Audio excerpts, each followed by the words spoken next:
was so much stuff that happened yesterday that it's just kind of rolling over. So do forgive me if there's some other stuff that happened today that's a little bit more important. But hey, yesterday was a big old day because the White House is blaming everybody else for their fuck ups, because obviously that's what they do. I think that's what we've come to expect from this administration in these only fucking 8 months at this point. But hey, this is where we're at because 81 million people definitely voted for Biden.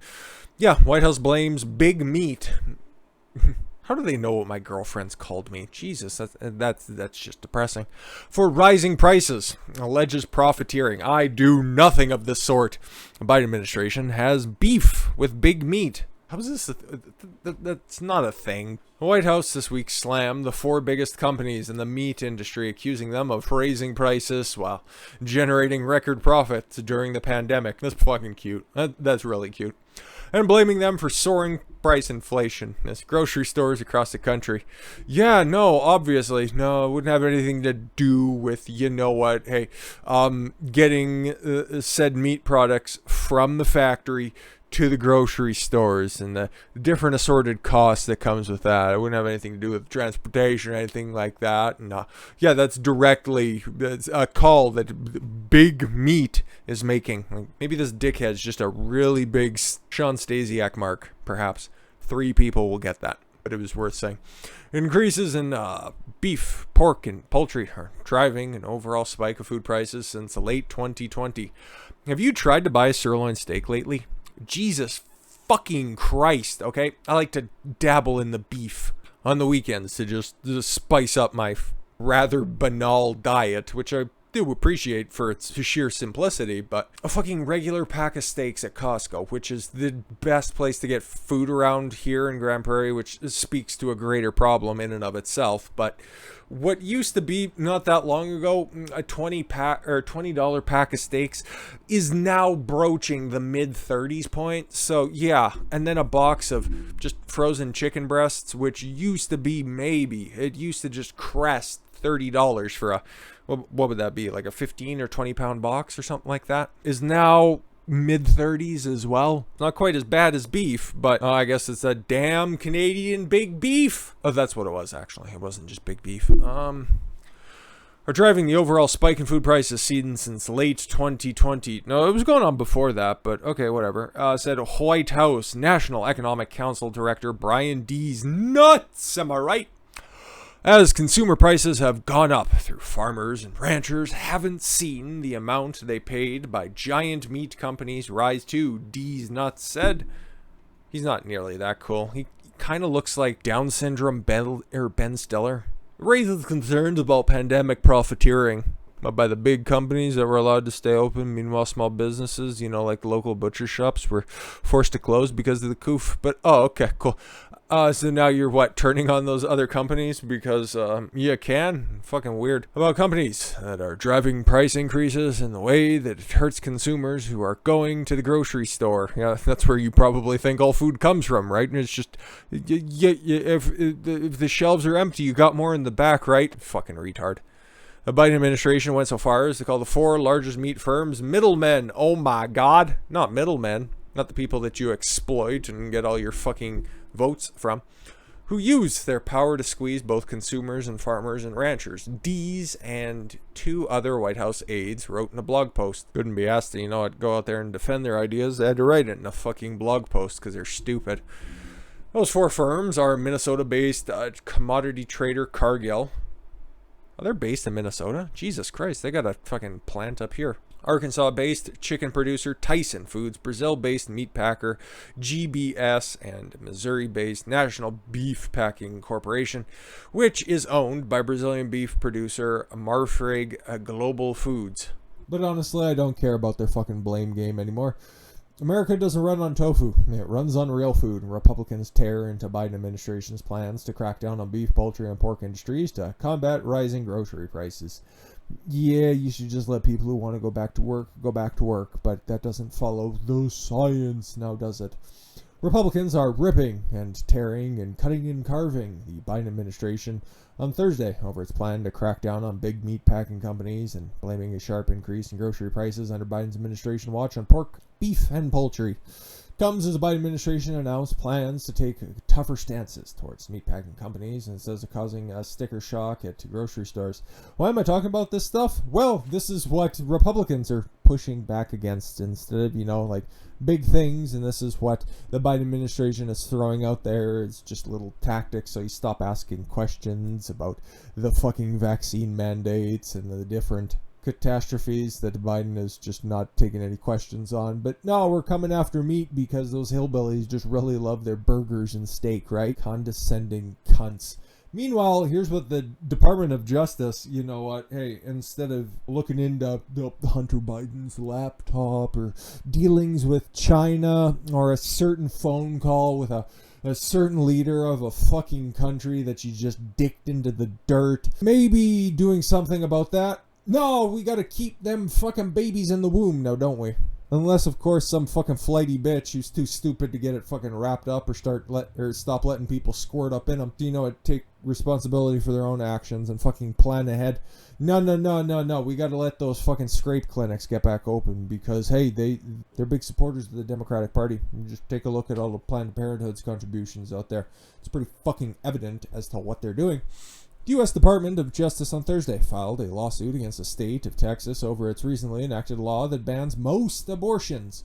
Just ones after 6 months. Or 6 months, Jesus, no, that would be far too stringent of controls because they want it on demand. It went from being very rare and a last-ditch effort to handing out a fucking punch card. Government lawyers in the 27-page suit obtained by the Epoch Times asserts that laws runs counter to previous Supreme Court rulings, including Roe v. Wade, which found that access to abortion is a constitutional right. Fucking why and how, and it's not like I feel like a broken record at this point. Justices since 1973 have continued to write dissents and opinion pieces on Roe v. Wade that have said that it is unconstitutional and an overreach in legislating from the bench of the Supreme Court. So I don't think you want to file this, but I know why you're going to be filing it, but let's continue. The law in question, Senate Bill 8, requires doctors to test for a fetal heartbeat before an abortion is performed. If a heartbeat is detected, doctors cannot carry out the abortion unless they find a medical emergency exists. You're going to be seeing a lot of those loopholes, the ones that Biden likes to tackle when it comes to gun control. But if it comes to killing a kid, he doesn't give a fuck because they don't have any hair already, so he has nothing to sniff. So what's that life anyways? It's just a cluster of cells, right? You fucking monsters. If a heartbeat is detected, they need to make up in a medical emergency that threatens the pregnant mother's life. Because we still live in caves and fucking most births result in the death of a mother, right? No, that's not the case anymore. This is 2021 with all of the medical advances that are out there. Okay, bet. If they do, they can be sued as private citizens, as can anybody accused of aiding and abetting an illegal abortion. So, okay, I've seen a lot of fucking brainwave takes and some galaxy brain assertions that, so if I have an abortion at 6 days and 6 weeks and 1 day, I'm going to get the death penalty? These fucking morons actually believe that because they're too stupid to do their own fucking research. And I'm going to take the Daily Mail to task here in a minute, but we got to get through this very important lawsuit that the Department of Justice has put right at the top of their priority list. Not addressing anything, of real substance, but going after them goddamn hillbillies in Texas who just want to control what women do. It takes two to get pregnant, though, you fucking mongoloids. So yeah, you can get sued, but are you going to get charged with any criminal crime? Well, state officials, meanwhile, cannot enforce the law, so you could just lose a few $1,000s. The doctor can, not the prostitute, the whore, the very, very caring mother who can't look after the child. She doesn't face any consequences, it's just the doctor again. See, again, even when there's fucking laws defending the right to life, women have no responsibility. No shit. The act is clearly unconstitutional under long-standing Supreme Court precedent. Really? Because you just need to ask the Chief Justice, who thinks that maybe it's unconstitutional, maybe it's constitutional, I don't really know. But hey, it came from stuttering, stammering asshole Merrick Garland. Said Tuesday, during a news conference in Washington announcing the suit. Those precedents hold in words of Planned Parenthood v. Casey, regardless of whether exceptions are made for particular circumstances. A state may not prohibit any woman from making the ultimate decision to terminate her pregnancy before viability. Okay, if you're using Roe v. Wade as the basis of your lawsuit, why are you citing another case? Must be a very strong lawsuit. Another concern is that the law conflicts with federal statutes relating to providing abortion services, exposing federal employees to lawsuits, Garland added, suing them as private citizens. They aren't federal actors at that point, but okay. Garland added, he cited examples work done by the Department of Labor with the Job Corps program and the Department of Defense's TRICARE Health Act, or Health Program. Okay. In an email statement to the Epoch Times, Governor Greg Abbott's press secretary Renee has said that the most precious freedom is life itself. Thanks, but I don't think that addresses the question that they asked, but that's cool. So we'll see where this goes, because this is going to be front and center, because, hey, just remember Afghanistan. That was like 4 or 5 days ago at this point. I'm never going to let that go. But we actually had a development in Roe v. Wade, because, hey, a lot of people think that that lawsuit resulted in Jane Roe, the plaintiff in this case, getting an abortion. But 51 years later, the kid that was ultimately put up for adoption has given her first interview to The Atlantic. And Norma McCorvey, by the way, who was Jane Roe in this situation, she was suing under the pseudonym anyways, she ended up becoming one of the biggest pro-life advocates out there. So that entire ruling is founded on fucking garbage. Baby at the center of Roe v. Wade, the landmark ruling which established women's right to have abortions in the United States. Legal killing because a baby just, at a couple of millimeters of skin makes a whole hell of a lot of difference. The landmark ruling, yes, has revealed her identity for the first time in the Atlantic. That must have been a tough thing to, actually concretely find out. Shelley Lynn Thornton, a 51-year-old mother of 3. Oh, she must be clearly pro-choice in this situation, then. This is going to suck. Has come forward to reveal that she's the youngest daughter of Norma McCorvey, a woman known as Jane Roe, and grew up with adoptive parents who didn't believe in abortion. No, I thought every woman, all of those feminists out there, tend to paint this as it's an attack on all women. Like, come on. I thought everybody believed in abortion. I watched the news, goddammit. Thornton, who never met her birth mother in person before her death in 2017, told journalist Joshua Prager she decided to speak out after more than half a century because she wanted to free herself from the secrets and lies. No shit. Secrets and lies, like the 2 worst things in the whole world. I'm keeping a secret, but I hate it, she said. An adapted excerpt from Prager's new book, A Family Roe, An American Story, published in The Atlantic. I want everyone to understand that it is something I've chosen to do, The Atlantic tweeted the first photo identifying Thornton soon after the story was published and repeatedly throughout the day. Thornton said her views on abortions are complex, saying, I don't understand, complex as in she's pro-life. I don't understand why it's the government's concern. It revealed after she fell pregnant at 20, she decided abortion was not part of who I was. Again, complex. Didn't partake in the activity. Association with Roe started and ended because I was conceived. Life starts at conception. Complex, though. Thanks, Atlantic. But all of this is relevant timing because of, well, the Texas heartbeat bill, or the abortion restriction, whatever the fuck they want to call it. Last week, Texas implemented a new law that effectively undercut the 1973 ruling and saw the introduction of the most extreme abortion law across the country. And this is why a lot of people are, unknowingly stupid. Not really willfully stupid, because if you got the information through the Daily Mail, who is normally a good source, they're just lying to you at this point. They know better. They know better. The law, dubbed the Texas Heartbeat Act, bans abortions from when a fetal heartbeat can be detected, which is typically after 6 weeks of pregnancy. No lies detected so far. Before many women even know they are pregnant. Therefore, just asserting that women are stupid. Okay, so we have common ground. The ban does not make exception for women who are victims of rape or incest, with the only exception being to save the woman's life. Really? So I got the bill pulled up here, okay, and I have the highlighted section. As you can see, we'll come back to this at the second, so you totally believe me. This is Senate Bill 8, Okay. An act relating to an abortion, including abortions after detection of an unborn child's heartbeat, authorizing a private civil right action. So, Senate Bill number 8. Back to the highlighted section. Notwithstanding any other law, a civil action under this section may not be brought by a person who impregnated the abortion patient through an act of rape, sexual assault, incest, or any other act prohibited by sections 22.011 and 21 and 02 Penal Code. Lies, lies, lies. It's right in there. I've been saying that the entire time. I just thought that it was important to bring up the fucking bill because a lot of people are stupid. It has the exceptions in there for all of those rape babies and incest babies that are just being championed as being the reason that this is such a terrible bill. It's in there. Okay? If you're being held if you're living in this fucking hellscape reality where you're being held captive for 6 weeks and a day, you can get the abortion. Okay? That's fine. But dude, it's talk like that just is fucking crushing people left, right, and center.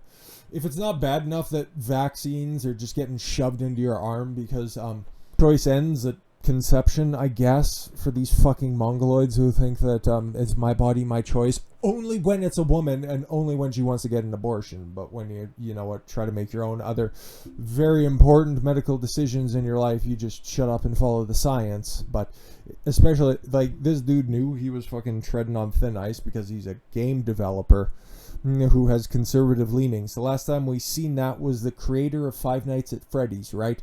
He said, oh no, he didn't even reveal that he donated to Trump's campaign and several other milquetoast Republicans. And then he's like, no, I'm not going to bow to the cancel culture. It's like, wait, what a minute. A couple hours later, you tender your resignation because you have enough money and people started to harass you and your family. Oh, that totally makes sense. Game developer CEO steps down after pro-life tweet on Texas abortion law. Like, this guy just said, hey, I have a soft spot for babies. Then he's got to go. Because gaming is fucked. It's so fucked, dude. It's been on a downward trajectory. The first big game that really comes to mind that really started to get woke, intersectional, outright feminist, at least what I can remember, Uncharted 4, which was a really good story, but it had that strong independent woman of color who was kicking Nathan Drake's ass consistently every time she showed up, and she never got her comeuppance. That started to annoy me, and then ending the story, which was deliberately changed because Neil Cuckman's a fucking piece of shit. Nathan Drake and his wife were supposed to have a son to continue on the story into the future, but of course, it became a daughter, and I just knew it, and it's like, well, that was a good story between two brothers, which was originally conceived by a woman, and then she was pushed out of Naughty Dog Studios because Neil Cuckman's a feminist.